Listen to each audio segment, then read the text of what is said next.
Hi guys, good morning everyone.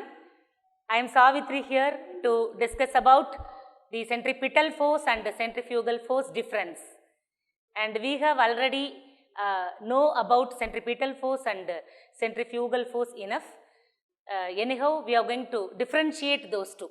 What are the differences between centripetal force and the centrifugal force? And whatever doubt you have, that will be clarified here. So again, since we are going to deal centripetal force and centrifugal force difference, so listen carefully.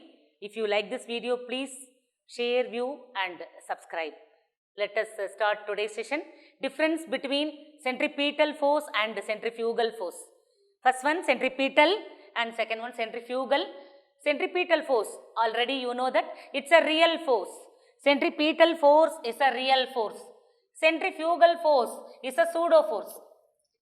Centripetal force is a real force and centrifugal force is a pseudo force or false force or fictitious force. Centripetal is real, centrifugal is false or pseudo or fictitious force. Okay. We know the origin for centripetal force. From what we are getting centripetal force or what are the forces are providing centripetal force. We already know. Okay. என்னென்ன forces எல்லாம் centripetal force provide பண்ணோம் அப்படின்னு ஏற்கனவே படிச்சிட்டோம். என்னென்னது? Gravitational force, tension in the string, normal force, Coulomb force, magnetic force, okay, elastic force. All these forces are producing, okay, centripetal force, providing centripetal force. So what is the origin of centripetal force? The origin of centripetal force is some other forces. So what are those forces? என்னென்ன forces எல்லாம் centripetal force provide பண்ணுது நமக்கு? நமக்கு என்னென்ன forces இருக்கு அப்படின்னா gravitational force, tensional force, normal force, okay, then frictional force, okay, Coulomb force and magnetic force. So these are all the various forces which are providing centripetal force. But centrifugal force, it has no origin. Okay, gravitational force or tension force or normal force cannot provide centrifugal force. Okay, it has no origin. Yes, so centripetal force is a real force. Centrifugal force is a pseudo force. Centripetal force arises from gravitational force, tensional force, frictional force, Coulomb force, magnetic force. Okay, so all those forces, many forces are providing centripetal force, but centrifugal force has no origin, so cannot be produced from these kind of forces. Yes, now, so this centripetal force acts both in inertial as well as non-inertial frame. Okay, centripetal force arises, that is acts both in inertial as well as non-inertial frame, but centrifugal force, okay, cannot be produced in inertial frame. Okay, it is produced only in non-inertial frame. Centrifugal force, okay, exists only in rotating frame or non-inertial frame. So far we have discussed 3 points. Okay, so திருப்பி ஒருத்தர் பார்க்கலாமா? Centripetal force na என்னது? Real force.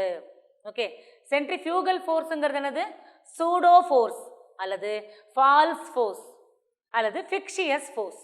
Okay, unreal. Okay, எதனாலலாம் centripetal force provide ஆகுது? எது வந்து produce பண்ணுது? Gravitational force, tension in the string, normal force, frictional force, Coulomb force and magnetic force. Okay, so these are the forces providing centripetal force. But centrifugal force, இந்த மாதிரி forcesனாலலாம் produce ஆகாது. Gravitational force, okay, magnetic force, Coulomb force, okay, tension in the string, இந்த forcesலாம் என்ன பண்ணாது? Centrifugal force provide பண்ணாது. அப்ப centrifugal force எது provide பண்ணுது? It has no origin. Centrifugal force has no origin. It is produced only by inertia. Okay, and then, so centripetal force acts both in inertial as well as non-inertial frame. In both the frames of reference, okay, centrifugal force exists. But centripetal force exists in both the frames, inertial as well as non-inertial frame. But centrifugal force exists only in non-inertial frame or rotating frame. Yes, clear? Now, see, what is the second point? First point is real force. This is pseudo force. What is the second point? This is produced by gravitational force, tension force, okay, normal force. Other than these we know, okay, Coulomb force, magnetic force, frictional force, etc. Okay, but what about centrifugal? Cannot arise from gravitational force, okay, tension force and normal force. So these forces cannot arise from gravitational force, tension force and normal force. So this centripetal force acts, this is acting both in inertial and non-inertial frames. In both the frames this arises, inertial as well as non-inertial frame. But centrifugal force acts only in rotating frame, that is non-inertial frame. Okay, so centripetal force arises, that is acts both in, okay, inertial as well as non-inertial. In both the frames this force exists, but centrifugal force exists only in non-inertial frame. Okay, now, so how the centripetal force acts? It acts, okay, towards the axis of rotation for non-inertial frame. Okay, so towards the axis of rotation or along the radius of the circular motion. Okay, along the radius of the circle in circular motion. Okay, towards the axis of rotation or, okay, along the center, along the radius towards the center. How the centripetal force acts? Centripetal force will be, in what direction it will act? So it is acting, okay, towards the axis of rotation. Okay, this is earth nu vechikalam. Okay, so this is axis of rotation. அப்ப என்ன ஆகும்? The centripetal force will act towards the axis of rotation. Okay, whereas centrifugal force, this is centripetal force. This is FCP, centripetal, towards the center, that is towards the axis.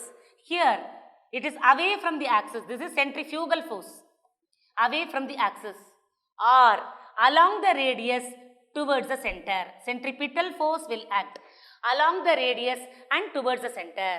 Centrifugal force will act along the radius and outward or away from the center. புரியுதா? Axis க்கு, okay, perpendicular, okay, towards the axis centripetal force act ஆகும். எது வந்து ஆக்சிஸோ அந்த ஆக்சிஸ்க்கு, okay, towards இதானது axis of rotation.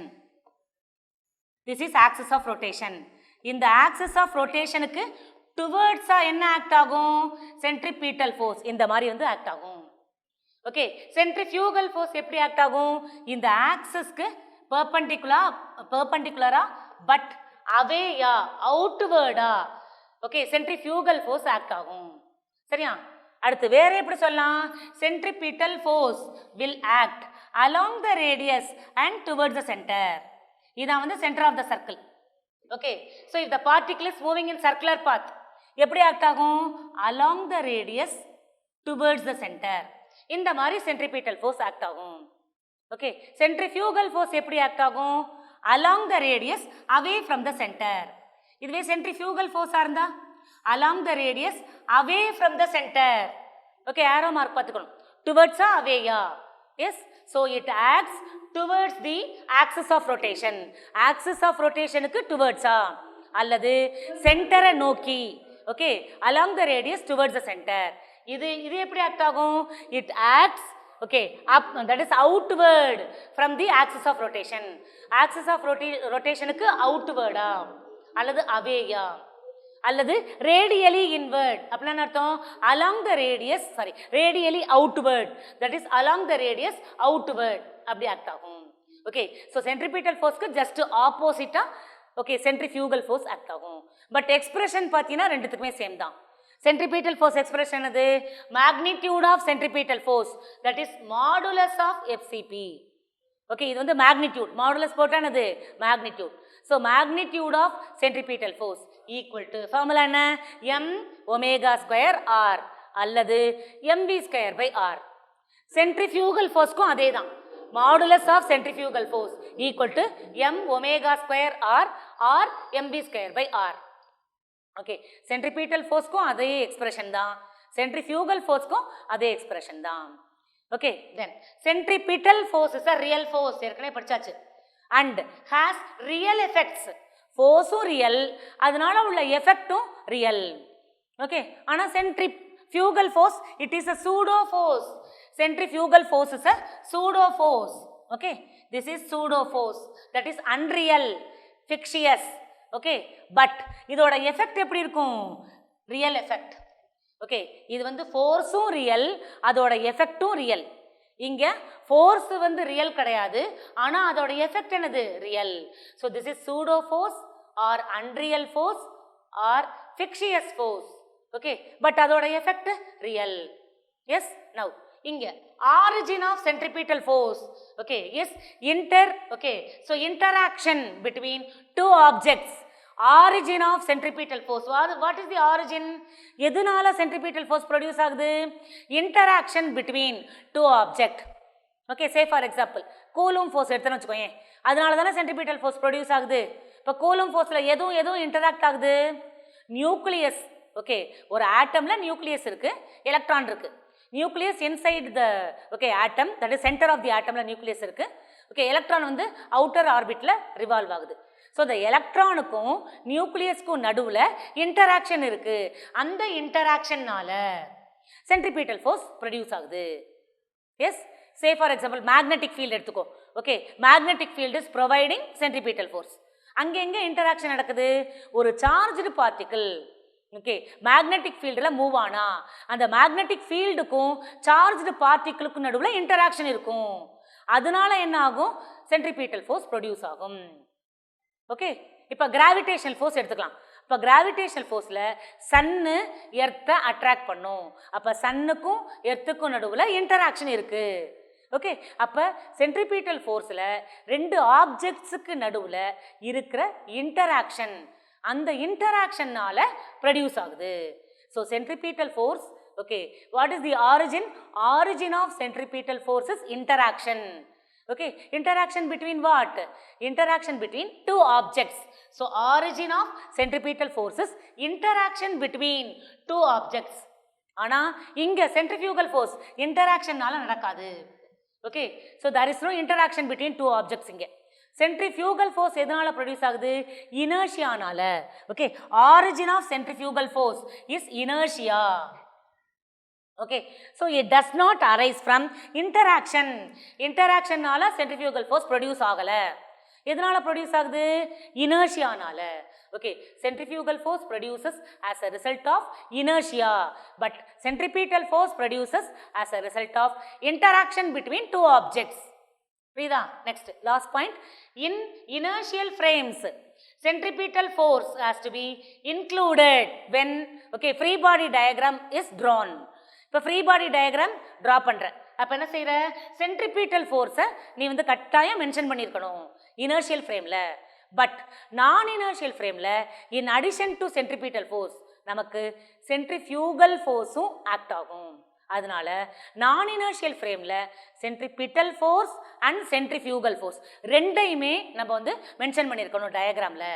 So while drawing free body diagram we must include both என்னென்ன force? Centripetal force and centrifugal force, அதை வந்து include பண்ணியிருக்கணும். Yes clear? Okay, இதானது differences between centripetal force and centrifugal force. So ஃபர்ஸ்ட்லேருந்து ஒரு தடவை பார்த்துக்கலாம் அப்படியே. It's a real force, it is a pseudo force, first point. Okay, second point என்னது? It is arising as a result of gravitational force, tensional force and normal force. அதை தவிர என்னென்ன இருக்குது? கூலும் ஃபோர்ஸ் இருக்குது, ஃப்ரிக்ஷனல் ஃபோர்ஸ் இருக்குது, magnetic force இருக்குது. ஏதோ ஒரு ஃபோர்ஸ்னால என்ன ஆகுது? சென்ட்ரிபீட்டல் ஃபோர்ஸ் அரைஸ் ஆகுது. பட் சென்ட்ரிஃபியூகல் ஃபோர்ஸ்க்கு அந்த மாதிரி எந்த ஒரு ஆரிஜினும் கிடையாது.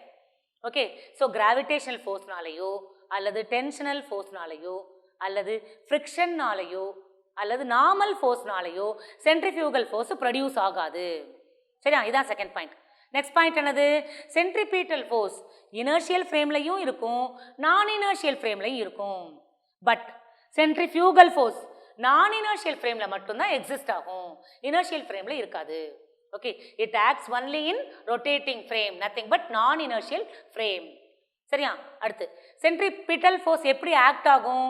ஆக்சிஸாக இருந்தால் ஆக்சிஸ் நோக்கி, okay, perpendicular to the axis and towards, இந்த மாதிரி ஆக்ட் ஆகும் சென்ட்ரிபிட்டல் ஃபோர்ஸ். சென்ட்ரிஃபியூகல் ஃபோர்ஸ் எப்படி ஆக்ட் ஆகும்? ஆக்சிஸில் இருந்து அவேயா, perpendicular to the axis and outward, இந்த மாதிரி ஆக்ட் ஆகும். சென்ட்ரிபிட்டல் டுவர்ட்ஸா, சென்ட்ரிஃபியூகல் அவேயா, இது ஆக்சிஸாக இருந்தால். சர்க்குலர் பாத்தில் மூவ் ஆனால், when an object is moving in the circular path, centripetal force எப்படி ஆக்ட் ஆகும்? along the radius towards the center. சரியா? சென்ட்ரிஃபியூகல் ஃபோர்ஸாக இருந்தால் எப்படி ஆக்ட் ஆகும்? along the radius but away from the center. இது வந்து outward, this is inward. Okay, radially inward and radially அவுட்வர்ட்னு சொல்லலாம். ரேடியலி இன்வர்ட்னா என்ன? along the radius inward, okay, towards the center. ரேடியலி அவுட்வர்ட்னானது along the radius outward, away from the center அர்த்தம். Yes, புரியுதா? ஓகே, அப்போ சென்ட்ரிபிட்டல் ஃபோர்ஸ் ஆனது ரியல் ஃபோர்ஸ், ஃபோர்ஸும் ரியல், அதோட எஃபெக்டும் ரியல். பட் சென்ட்ரிஃபியூகல் ஃபோர்ஸில் ஃபோர்ஸ் வந்து ரியல் கிடையாது, அன்ரியல், பட் அதோட effect real. Okay, it has got real effect. Yes, now இங்கே இன் இனர்ஷியல் ஃப்ரேம் சென்ட்ரிபிட்டல் ஃபோர்ஸை வந்து கட்டாயம் நம்ம என்ன பண்ணணும்? ஃப்ரீ பாடி டயக்ராம் ட்ரா பண்ணும்போது இன்க்ளூட் பண்ணியிருக்கணும். எதில்? இனர்ஷியல் ஃப்ரேமில். இஃப் த ஃப்ரேம் இஸ் நான் இனர்ஷியல் என்ன பண்ணணும்? சென்ட்ரிபிட்டல் ஃபோர்ஸும் இருக்கும், சென்ட்ரிஃபியூகல் ஃபோர்ஸும் இருக்கும். அதனால ரெண்டு ஃபோர்ஸுமே நம்ம ஃப்ரீ பாடி டயக்ராமில் ரெப்ரசன்ட் பண்ணியிருக்கணும். சரியா? அடுத்து வேற என்ன பாயிண்ட் இருக்கு? ஆரிஜின் ஆஃப் சென்ட்ரிபிட்டல் ஃபோர்ஸ் வந்து இன்டராக்ஷன் பிட்வீன் டூ பாடிஸ்னால. But origin of centrifugal force என்னது? Okay, it is not because of interaction, it is because of inertia. Okay, so these are the differences between centripetal force and centrifugal force. Hope you all understood this topic. Now we are going to discuss book back 1 mark of third lesson. Let's start now. So when a car takes a sudden left turn in the curved road, passengers are pushed towards the right. When a car is taking sudden left turn, so the car is going on a straight line. So when it is taking a sudden left turn or when it takes sudden right turn, so the passenger sitting inside the car cannot turn immediately to left or towards right because he is going on a straight line. Okay, so his motion is along a straight line. So immediately he cannot change his direction. So that is due to inertia of direction. That is inability of a person to change its direction, change his direction immediately. Okay, he cannot change. நம்ம straight லைனில் move ஆனால் straight லைனில் தான் போவோம். திடீர்னு நம்மளால் என்ன பண்ண முடியாது? டைரக்ஷனை சேஞ்ச் பண்ண முடியாது. ஓகே, நமக்கே தெரியும் inertia of rest, inertia of motion and inertia of direction ஏற்கனவே படிச்சிருக்கோம். நம்ம ரெஸ்ட் பொசிஷனில் இருந்தால் கண்டினியூஸாக ரெஸ்ட் பொசிஷனில் இருக்க தான் விரும்புவோம். திடீர்னு மூவ் பண்ண முடியாது. நம்ம மூவிங் கண்டிஷனில் இருந்தால் இமீடியட்டாக we cannot come to rest position. Okay, அதே மாதிரி ஸ்ட்ரெயிட் லைனில் மூவ் ஆனால் திடீர்னு நம்மளால் லெஃப்ட் டர்னோ ரைட் டர்னோ திரும்ப முடியாது. Okay, that is inability. So inability of a body to change its state of rest or uniform motion or direction is called inertia. Okay, rest பொசிஷனை மாற்ற முடியல அப்படின்னா இனர்ஷியா ஆஃப் ரெஸ்ட். மூவிங் கண்டிஷனை மாற்ற முடியல அப்படின்னா இனர்ஷியா ஆஃப் மோஷன். ஓகே, டைரக்ஷனை மாற்ற முடியல அப்படின்னா இனர்ஷியா ஆஃப் டைரக்ஷன். இங்கே ஸ்ட்ரெயிட் லைனில் போன காரு திடீர்னு லெஃப்ட் டர்ன் எடுக்குது. அப்போ ஸ்ட்ரெயிட் லைன்லேருந்து டைரக்ஷனை வந்து லெஃப்ட் சைடு வந்து டேர்ன் பண்ண முடியாது, கர்வ்டு பாத்தில் போக முடியாது. So inability of the body to change its direction. So that is called inertia of direction. அப்போ என்ன ஆன்சர் இங்கே வரணும்? இனர்ஷியா ஆஃப் டைரக்ஷன் வரணும். So the answer for this is inertia of direction. Yes, clear? Now the second question. An object of mass m held against a vertical wall.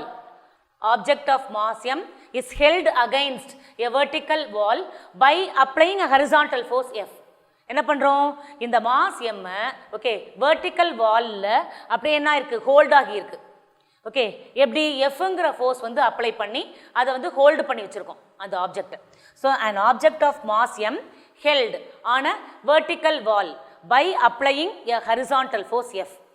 Okay, so force apply ஆகிறதுனால அந்த அந்த mass வந்து அதே இடத்துல இருக்குது. Okay, ரெஸ்ட்டில் இருக்குது, மேலேயோ கீழேயோ move ஆகாமல் we are holding the object, ரெஸ்ட்டில் இருக்குது. Okay, the minimum value of the force. Okay, what is the minimum value of the force F? Okay, so we have to calculate the minimum value of the force. So how to calculate the minimum value of the force? அது என்னன்னு சொல்லணும். என்னென்ன option கொடுத்திருக்கு? less than mg, equal to mg, greater than mg and cannot determine. Okay, இப்போ calculate பண்ணலாமா?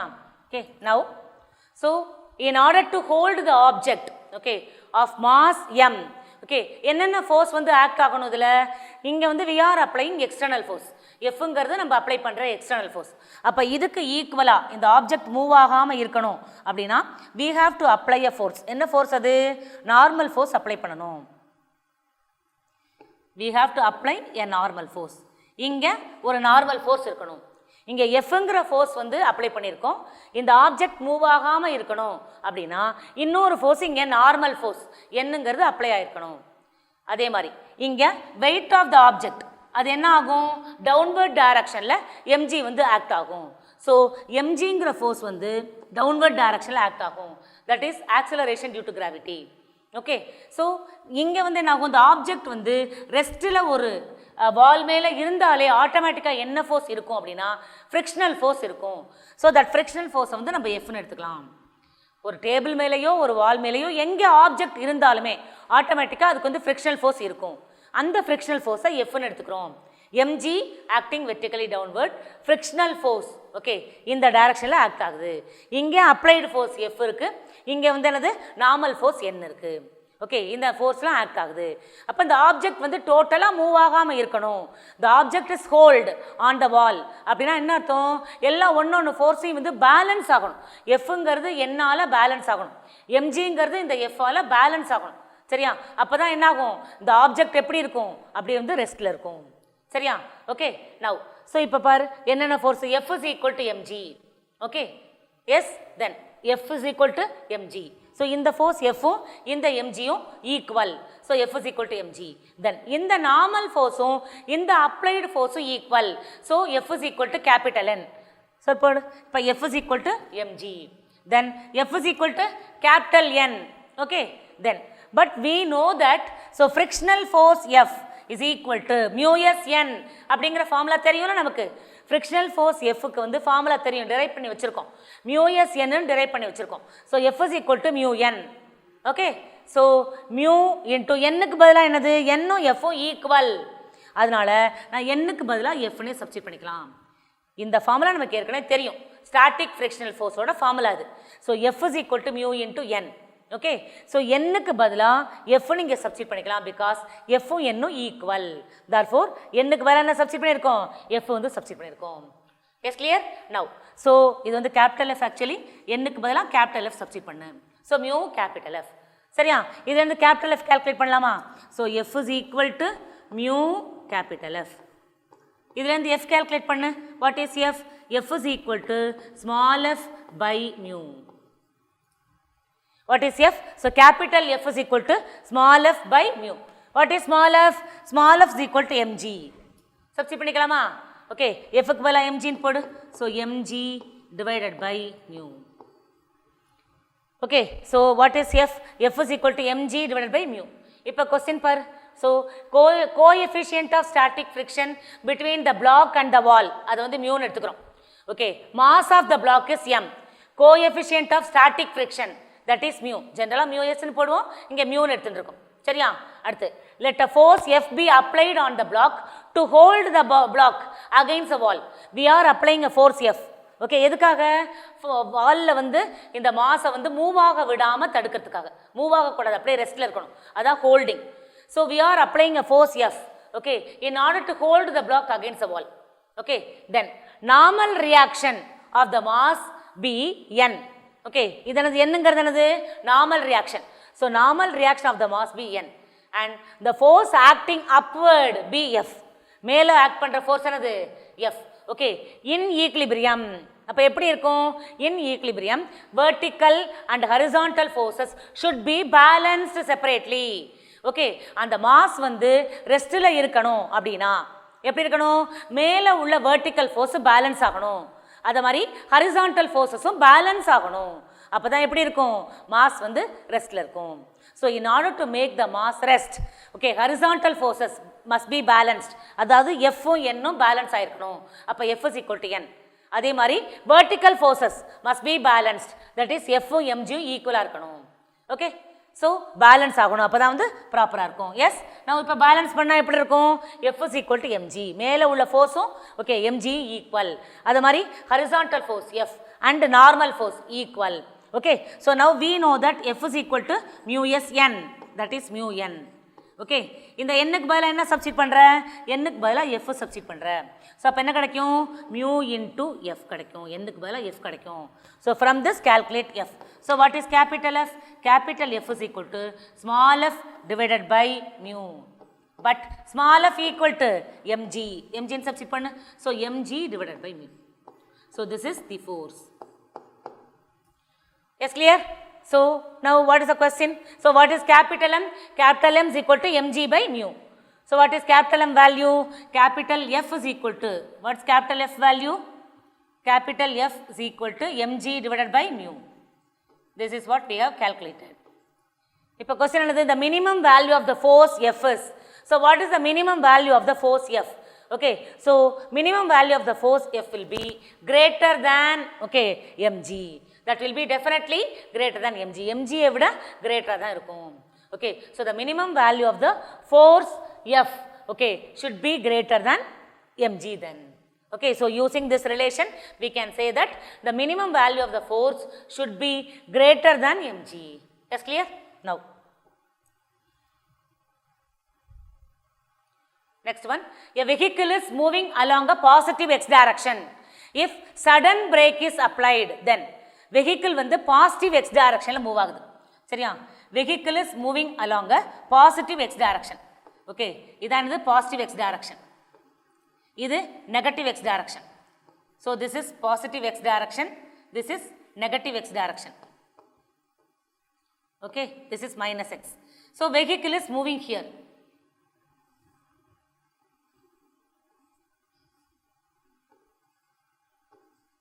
Vehicle is moving along positive x direction. Okay, so when a vehicle is moving along a positive x direction, automatically frictional force will be acting on a body. But the frictional force எப்படி இருக்கும்? எந்த டைரக்ஷன்ல object vehicle வந்து move ஆகுதோ அந்த டைரக்ஷனுக்கு opposite டைரக்ஷன்ல தான் எப்பவுமே ஃப்ரிக்ஷனல் ஃபோர்ஸ் இருக்கும். ஆப்ஜெக்ட் மூவ் ஆகிற டைரக்ஷனுக்கு ஆப்போசிட் டைரக்ஷன்ல ஃப்ரிக்ஷனல் ஃபோர்ஸ் இருக்கும். ஓகே, அதான் கேட்டிருக்கு. Okay, so when sudden brake is applied, எந்த டைரக்ஷனில் frictional force ஆக்ட் ஆகும்? frictional force வந்து ஆப்ஜெக்ட் மூவ் ஆகிற டைரக்ஷனுக்கு ஆப்போசிட் டைரக்ஷனில் மூவ் ஆகும். இப்போ இந்த டைரக்ஷனில் பாசிட்டிவ் எக்ஸ் டைரக்ஷனில் ஓகே ஆப்ஜெக்ட் மூவ் ஆச்சுன்னா நெகட்டிவ் எக்ஸ் டைரக்ஷனில் frictional force இருக்கும். So frictional force will be okay acting along the negative x direction. சரியா? ஸோ ஆப்ஷன் பாரு, frictional force acting on the vehicle is along negative x direction. அப்போ எந்த option correct? Option A is correct. Yes, clear? So when the vehicle is moving along positive x direction, friction will be acting along negative x direction. ஏன்னா ஃப்ரிக்ஷனும் மோஷனும் opposite direction இருக்கும். S, now next பாரு, a book is resting on the table okay which exerts a normal force on the book. Okay, so a table is exerting force on the book. Table exerts force on the book. Okay, now if this force is considered as reaction force, okay, அதாவது table book மேலே exert பண்ணுற ஃபோர்ஸை reaction வச்சுக்கிறோம். Okay, here is a table. Table is exerting force. So this is the table. Okay, so let us consider this is the table. So table is exerting a force on the book. This is book. Okay, this is book, this is table. Table exerting a force on the book. Okay, அடுத்து என்ன கொடுத்திருக்கு பாரு, which exert a normal force on the book. If this force is considered as reaction, இந்த ஃபோர்ஸை நம்ம reaction force எடுத்துக்கிறோம். எது? இந்த ஃபோர்ஸை நம்ம ரியாக்ஷன் ஃபோர்ஸ் அப்படின்னு எடுத்துக்கிறோம். So table is exerting force on the book, that force is reaction force. Okay, now what is the action force according to Newton's third law? ஒன்று தெரிஞ்சுக்கோ, ஆக்ஷன் ரியாக்ஷன் இருக்கணும் அப்படின்னா ஓகே ரெண்டு ஃபோர்ஸும் ஒரே ஆப்ஜெக்ட் மேலே act ஆகாது. அதுதான் ஆக்ஷன் ரியாக்ஷனுக்கு கண்டிஷனிங். ஓகே, ஆக்ஷன் எந்த ஆப்ஜெக்ட் மேலே ஆக்ட் ஆகுதோ ஓகே அந்த ஆப்ஜெக்ட் மேலே ரியாக்ஷன் ஆக்ட் ஆகாது. ஓகே, ஸோ இப்போ ஆக்ஷன் ரியாக்ஷன் எந்த ஆப்ஜெக்ட் மேலே இருக்குது? இப்போ ரியாக்ஷன் இஸ் ஆன் புக். சரியா? டேபிள் எக்ஸர்ட் பண்ணுற ஃபோர்ஸை தான் ரியாக்ஷன் கொடுத்துருக்காங்க கொஸ்டினில். அப்போ table is exerting reaction force on புக்குன்னு கொடுத்துட்டான். பாரு, a book is at rest on the table which exerts. அப்போ டேபிள் எக்ஸர்ட்ஸ் அர்த்தம். விச்ங்கிறது என்னது? Table. A book is resting on the table which exerts, that is table exerts a normal force on the book. Okay, if this force is reaction force, இந்த force நம்ம reaction force னு எடுத்துக்கிறோம். இப்போ table exert பண்ணுற force reaction. இப்போ table எது மேலே exert பண்ணுறது? புக்கு மேலே. அப்போ டேபிள் புக்கு மேலே ஓகே ரியாக்ஷன் ஃபோர்ஸை எக்ஸர்ட் பண்ணுது. அப்போ ஆக்ஷன் ஃபோர்ஸ் எது மேலே இருக்கக்கூடாது? புக்கு மேலே இருக்கக்கூடாது. ஞாபகம் வச்சுக்கோ. ஏன்னா ஆக்ஷனும் ரியாக்ஷனும் ஒரே ஆப்ஜெக்ட் மேலே இருக்காது. அப்போ புக்கு மேலே இருக்கிற ஃபோர்ஸை எல்லாத்தையும் இங்கே வந்து ஆப்ஷனில் நீ கட் பண்ணிடணும். ஓகே, பாரு. ஸோ என்னென்ன ஆப்ஷன் கொடுத்துருக்கு? Gravitational force exerted by the earth on the book கிடையாது. Okay, so gravitational force exerted by the book on the earth okay அது கிடையாது. Okay, by the earth on the book, by the book on the earth கிடையாது.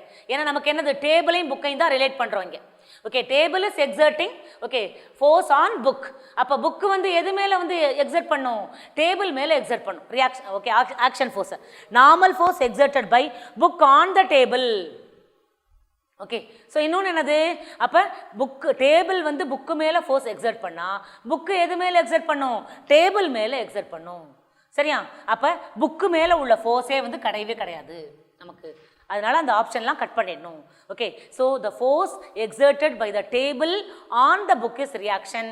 த force exerted by the book on the table is reaction. Okay, action reaction ரெண்டுமே ஒரே object மேலே இருக்கக்கூடாது. Reaction book மேலே இருந்தால் ஆக்ஷனும் book மேலே இருக்கக்கூடாது. Yes, clear? Okay, so the option, what is the option? Normal force exerted by the book. Book exert பண்ணது எது மேலே? டேபிள் மேலே. பிகாஸ் ரியாக்ஷன் ஃபோர்ஸ் எது எக்ஸர்ட் பண்ணது? டேபிள் புக்கு மேலே reaction force. So book table மேலே ஆக்ஷன் ஃபோர்ஸை வந்து எக்ஸர்ட் பண்ணும். So this is the answer. Yes, புரியுதா? நெக்ஸ்ட் போகலாமா? பாரு. So next we have two masses m1 and m2 are experiencing the same force. Two masses m1 and m2 are experiencing same force such that m1 is less than m2. The ratio of their acceleration a1 by a2 is கேட்டிருக்கு. very simple sum. okay, so mass என்ன கேட்டிருக்கு நமக்கு? ratio of their acceleration. so acceleration calculate பண்ணணும். சரியா? so எப்படி calculate பண்ணுறது? we know that force is equal to mass into acceleration. நமக்கு formula தெரியும். சரியா? ஃபர்ஸ்ட் f1 calculate பண்ணு. f1 equal to mass m1 into acceleration of first body a1. okay, then second mass. okay, second mass மேல உள்ள force f2 is equal to m2 into a2. okay, first mass மேல உள்ள force m1 a1, second mass மேல உள்ள force m2 a2. this is according to Newton's second law. F is equal to ma தெரியும் நமக்கு. சரியா?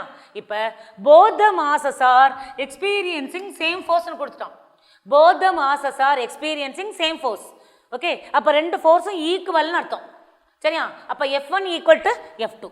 so f1 equal to f2 it is given because both the masses are experiencing same force. okay, இப்போ substitute பண்ணு. f1க்கு பதிலா m1 a1 equal to f2க்கு பதிலா m2 a2. okay, இப்போ substitute பண்ணியாச்சு. நமக்கு என்ன கால்குலேட் பண்ண சொல்லியிருக்கான்? The acceleration a1 by a2. Okay, so நம்ம என்ன கால்குலேட் பண்ணணும்?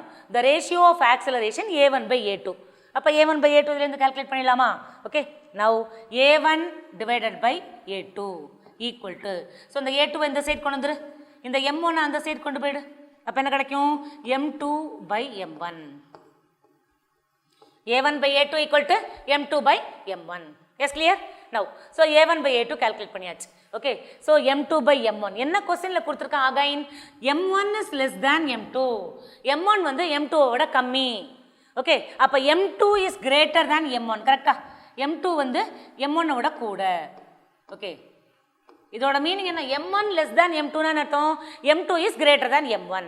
அப்போ m2 ஓட வேல்யூ m1 விட கிரேட்டராக இருந்தால் இதை ரெண்டையும் டிவைட் பண்ணும்போது நமக்கு கட்டாயம் கிரேட்டர் தேன் 1 தான் கிடைக்கும். சரியா? இந்த ரேஷியோவை டிவைட் பண்ணும்போது m2ஓட வேல்யூ கூட, m1 வந்து கம்மி. அப்போ இதை டிவைட் பண்ணும்போது நமக்கு என்ன கிடைக்கும்? கட்டாயம் ஆன்சர் வந்து 1 விட கிரேட்டராக தான் இருக்கும். ஓகே, ஸோ அப்போ what is the answer? Greater than 1. This is the answer. Yes, clear? So acceleration will be greater than 1. Ratio of acceleration will be greater than 1. Yes, clear? Now, next part. Choose the appropriate free body diagram for the particle experiencing net acceleration along negative y direction. நல்லா ஞாபகம் வச்சுக்கோ, net acceleration negative y டைரக்ஷனில் இருக்கணும். Okay, கொஸ்டின்லையே அவன் வந்து கிளியராக கொடுத்தான். Net acceleration should be along, net acceleration along negative y direction. Okay, அப்போ நெகட்டிவ் y directionல உள்ள arrow mark, ஓகே, அதோட லெங்க்த்து தான் கூட இருக்கணும். ஏன்னா net acceleration is along negative y direction கொடுத்துட்டான். ஸோ அப்போ எனது நெகட்டிவ் டைரக்ஷனில் உள்ள arrow மார்க்கோட லெங்க்த்து கூட இருக்கணும். இன்னொன்று, okay, net acceleration negative y directionல தான் இருக்குது. அப்போ எக்ஸ் டைரக்ஷனில் positive and negative X direction அதில் உள்ள லெங்க்த்து அதோட ஆரோ மார்க்கோட லெங்க்த்து ரெண்டும் ஈக்குவலாக இருக்கணும். Positive x access and negative x access, அந்த எக்ஸ் ஆக்சஸில் உள்ள ரெண்டு ஆரோ மார்க்கோட லெங்க்த்தும் ஈக்குவலாக இருக்கணும். அடுத்து பாசிட்டிவ் ஒய் ஆக்சஸ், ஓகே, அது வந்து நெகட்டிவ் ஒய் ஆக்சஸில் உள்ள ஆரோ மார்க்கை விட லெஸ்ஸராக இருக்கணும். ஓகே, அதோட லெங்க்த்து லெஸ்ஸராக இருக்கணும். இதான் வந்து கண்டிஷன். ஓகே, இந்த acceleration is along negative y டைரக்ஷனோட மீனிங் என்ன? இவ்வளோ மீனிங் இருக்குது. எக்ஸ் டைரக்ஷனில் உள்ள ஆரோ மார்க்கோட லெங்க்த் ஈக்குவல். ஸோ எக்ஸ் டைரக்ஷனில் உள்ள ஆரோ மார்க்கோட length equal.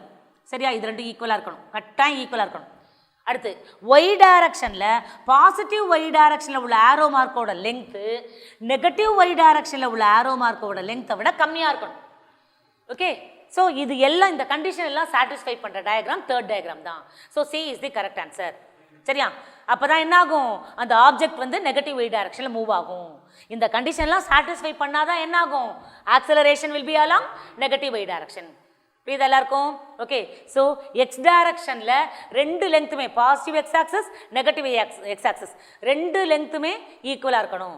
Positive Y axial length கம்மியாக இருக்கணும். எதை விட? நெகட்டிவ் ஒய் ஆக்சஸ் விட. That's all. The sum is over. Okay? Yes, clear? Then next. Okay? That's the solution. Since the body is accelerating along y direction, the x component of force must be equal. X component எப்படி இருக்கணும்? ஈக்குவலாக இருக்கணும். And y component of force are unequal. அதாவது positive y ஆக்சஸில் கம்மி length, negative y ஆக்சஸில் கூட. So unequal. And more in negative y direction. Negative y directionல ஜாஸ்தியாக இருக்கணும். ஓகே, ஸோ அப்போ இதுக்கு சாட்டிஸ்ஃபை ஆகிறது option C satisfies the above condition. therefore option C is the answer.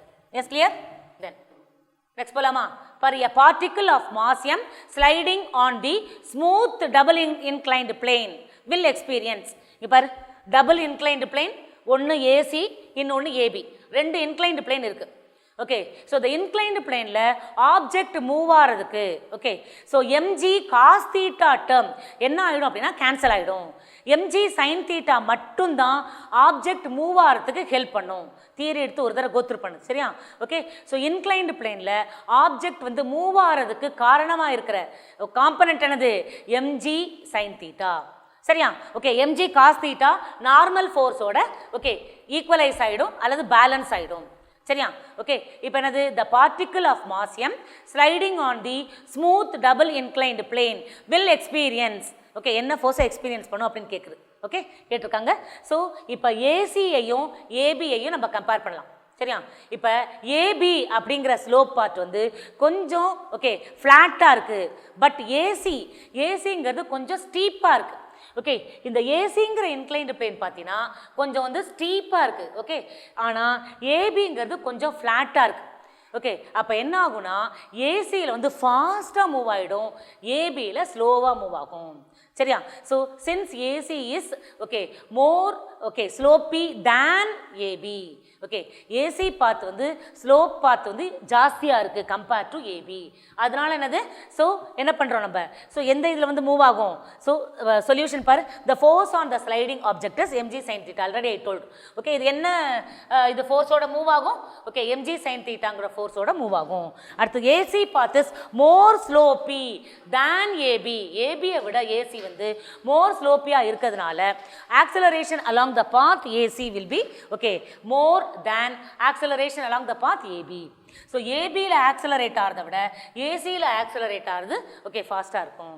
சரியா? Okay. Yes, clear? Now. Yes, next. Two blocks of masses m and 2m are placed on a smooth horizontal surface. In the first case only a force F1 is applied. In the first case per diagram la force F1 is applied. Two masses 2m and m are placed on a horizontal surface. Okay, in the first case force F1 alone is applied. Later force F2 is applied from the right side. Okay, now if the force acting on the interface ரெண்டு மாஸுக்கும் நடுவுல இதானது interface அப்படின்னு சொல்லுவோம். ரெண்டு மாஸுக்கும் நடுவுல okay force applied, that is force acting at the interface of the two blocks okay in two cases okay is same. என்ன கொடுத்திருக்கு ரெண்டு case 2m m மேல எக்ஸர்ட் பண்ற ஃபோர்ஸ் m 2m மேல எக்ஸர்ட் பண்ற force okay and the force acting at the interface of the two blocks in two cases is the same. In this case two cases is the same. That is, then F1 is to F2 is what okay நமக்கு ரெண்டு black இருக்கு. F1ங்கிறது first block மேல apply பண்றோம். அதுக்கு அப்புறம் F2ங்கிறத இந்த black மேல apply பண்றோம். சரியா ஓகே இந்த ரெண்டுத்துக்கு நடுவுல இன்டர்ஃபேஸ் மிடில் பார்ட் இருக்குல்ல அங்கே எக்ஸர்ட் ஆற ஃபோர்ஸ் அந்த ஃபோர்ஸ் வந்து ரெண்டு கேஸ்லயும் சேம்னு கொடுத்துருக்கு. அப்ப F1 F2க்கு ரேஷியோ என்ன இதான் வந்து क्वेश्चन. சரியா இப்போ நம்ம பார்க்கலாமா ஓகே இது வந்து ஃபோர்ஸஸ் ஆஃப் கம்பைன்டு மாசஸ் நம்ம படிச்சிருக்கோம். Two bodies in contact okay நம்ம ஏற்கனவே படிச்சிருக்கோம். அந்த கேஸ் கொஞ்சம் அதை வச்சு பார்க்க போறோம். Okay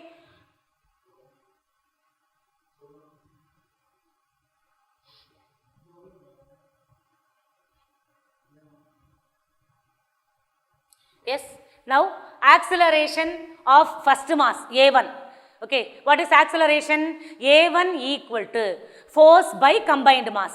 So first force is f1 by combined mass m plus 2m.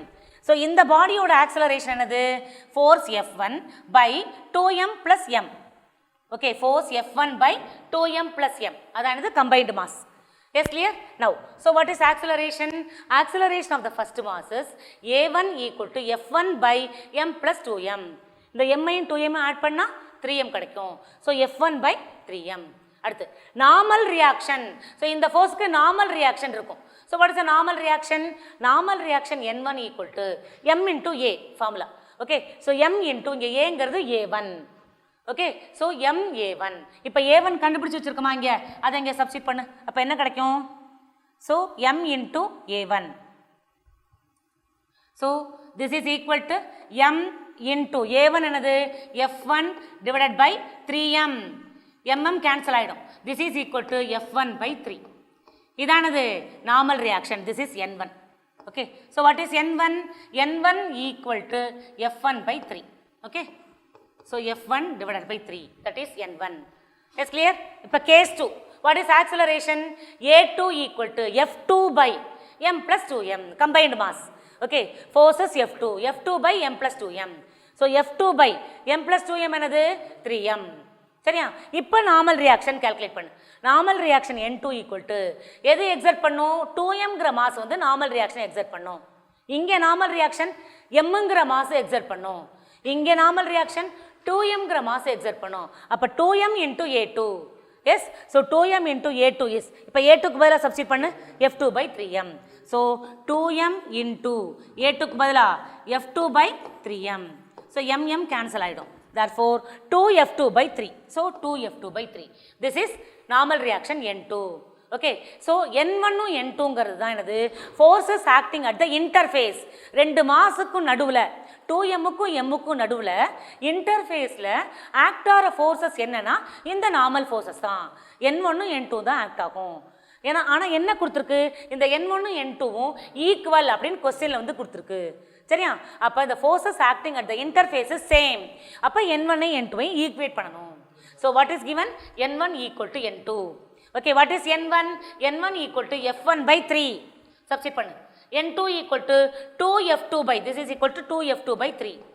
Okay, so 2f2 by 3. So n2 equal to 2f2 by 3. Substitute பண்ணு. So 3 cancel ஆயிடும். So f1 by f2 is equal to 2 by 1. So இந்த f2 இந்த side கொண்டு வந்து நமக்கு என்ன கொடுத்திருக்கு? So substitute பண்ணியாச்சு. f1 f2 வந்து substitute பண்ணியாச்சு. Then what we have to calculate? So f1 equal to, okay, 2f2. f1 equal to 2f2. Now bring f2 to the denominator. So f1 by f2 equal to 2, nothing but 2 by 1. 2 is nothing but 2 by 1. So what is the answer? 2 is to 1. Okay, 2 by 1, nothing but 2 is to 1. So the answer is 2 is to 1. So option C is the correct answer. 2 is to 1. Is it clear? Now, next question. Force acting on the particle moving with constant speed is, okay, constant speed, object வந்து constant speedல move ஆகுது. அப்போ force acting on the particle எப்படி இருக்கும்? ஜீரோவா இருக்குமா? Always நான் ஜீரோவா இருக்குமா? cannot be concluded-ஆ? need not be ஜீரோவா?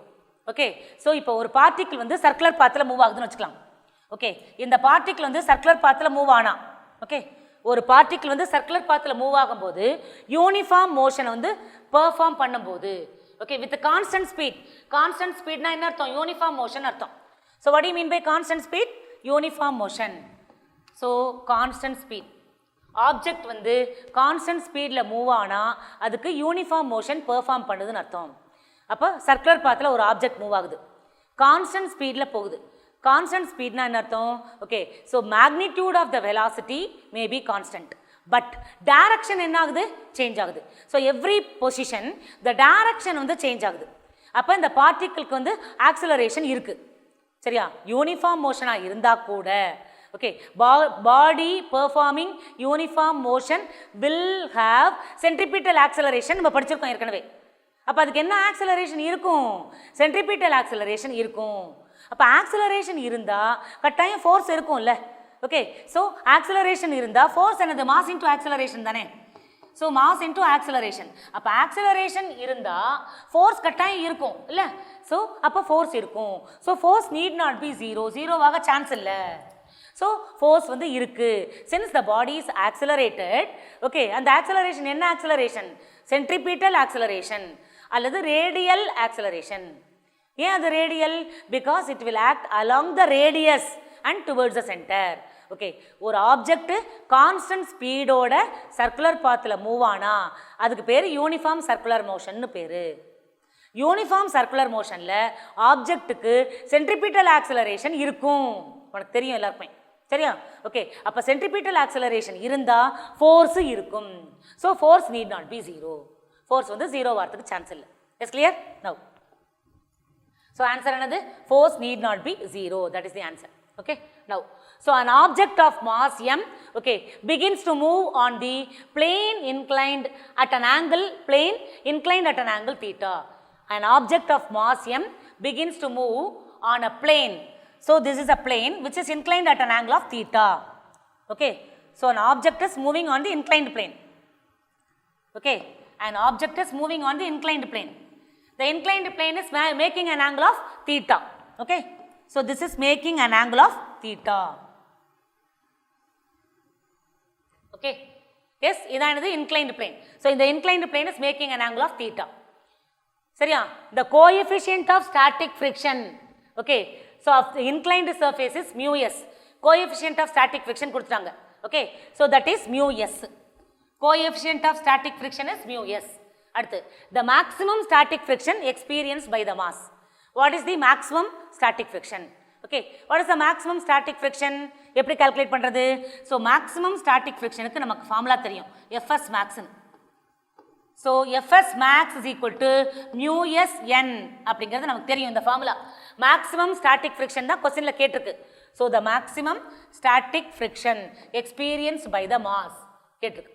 என்ன கொடுத்துருக்கு? ஒரு ஆப்ஜெக்ட் வந்து இன்க்ளைன்டு பிளேனில் ஸ்லைட் ஆகுது. அந்த இன்க்ளைன்டு பிளேன், ஓகே, என்ன ஆங்கிள் மேக் பண்ணுது? தீட்டாங்கிற ஆங்கிளை வந்து மேக் பண்ணுது.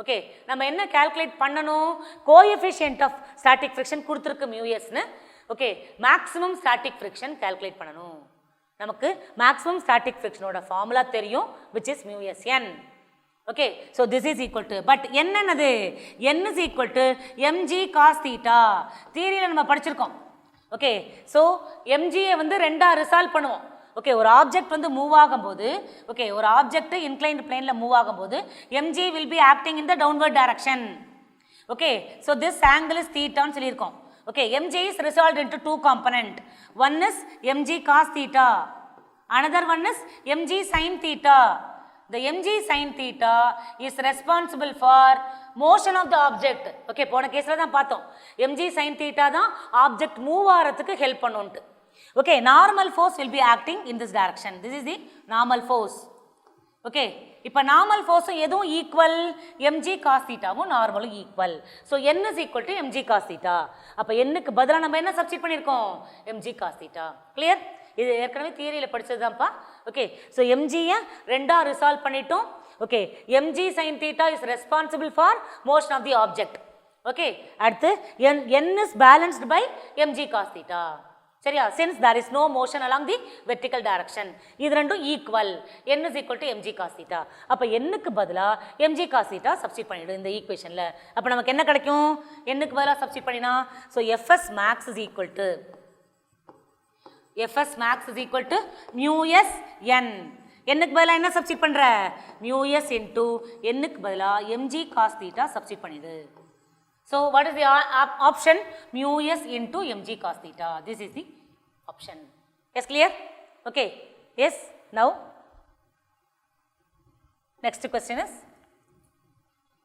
when the object is moving at a constant velocity on a rough surface வந்து ரஃப்பா இருக்கு ஓகே கான்ஸ்டன்ட் வெலாசிட்டியில் மூவ் ஆகுது வெலாசிட்டி கான்ஸ்டன்ட் மூவ் ஆகுது கான்ஸ்டன்ட் வெலாசிட்டி அப்படின்னாலே ஃபோர்ஸ் வந்து ஜீரோன்னு அர்த்தம் so when the object is moving with a constant velocity okay Galileo's எக்ஸ்பெரிமெண்ட்டே இதுதான் சொல்லுது okay net force on the object is zero okay so when the object is moving at a constant velocity net force the நெட்டுங்கிற word இருக்கணும் இங்கே no force கொடுத்துருக்கு no force இல்லை force act ஆகும் ஆனால் எல்லா ஃபோர்ஸ் என்ன ஆகும் பேலன்ஸ் ஆகிடும் and the balanced force all the forces are balanced force okay appa net force on the object is zero when the object is moving at a constant velocity adha important so constant velocity la move ana okay when the object moving with the constant velocity net force is zero the net ங்கற word இல்லனா question answer தப்பாயிடும் இங்க கூட தான் no force னு கொடுத்திருக்கு okay no force acting on the object to